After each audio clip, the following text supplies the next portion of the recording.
The vaccine is coming out soon. I won't be talking about it, but I will tell you about the company behind it. The UK government has purchased 30 million doses of COVID mRNA vaccine from a company called Pfizer.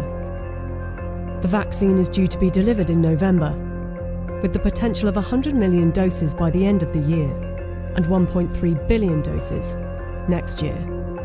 News just out. Pfizer says it could be ready to apply for emergency use authorization for its COVID-19 vaccine candidate by late November.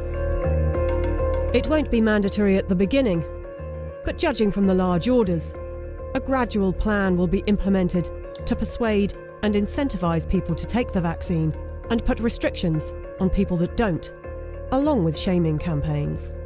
I want to tell them that their decision, they need to understand, will not affect only their lives, which at the end of the day, it is their judgment, but will affect the lives of others. Because if they don't vaccinate, they will become the weak link that will allow this virus to replicate.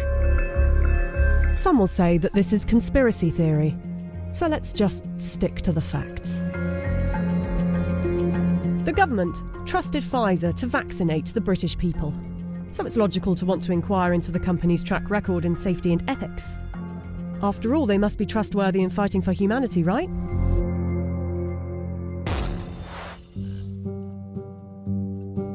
Pfizer made itself one of the largest pharmaceutical companies in the world by purchasing its competitors and through aggressive marketing tactics. What I'm about to tell you is only 20% of their rap sheet, otherwise this video would be hours long, but you can go to our website where you can see the full list. Pfizer received the biggest criminal fine in US history as part of a $2.3 billion settlement with federal prosecutors for mispromoting medicines and for paying kickbacks to compliant doctors. Pfizer pleaded guilty to misbranding the painkiller Bextra by promoting the drug for uses that were not approved by medical regulators.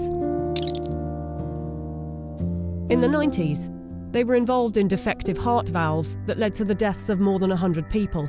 The company had deliberately misled regulators about the hazards. The company agreed to pay $10.75 million to settle Justice Department charges.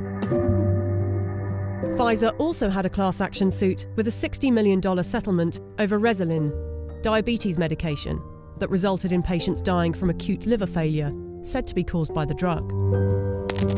In the UK, they have been fined nearly £90 million by the UK's competition watchdog for unfair pricing to the NHS after hiking up the cost of an anti-epilepsy drug by 2,500%, charging the taxpayer an extra £48 million than the actual price, which is $2 million per year. Buying competitors and mis-selling drugs weren't the only factors in making them the giant of a company they are.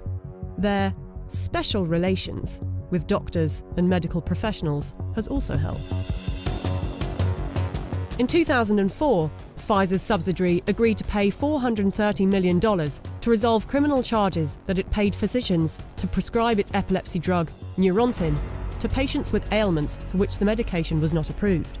In 2010, a federal jury found that Pfizer committed racketeering fraud in its marketing of the drug. Pfizer disclosed that during a 6-month period the previous year, it had paid $20 million to some 4,500 doctors and other medical professionals for speaking on the company's behalf.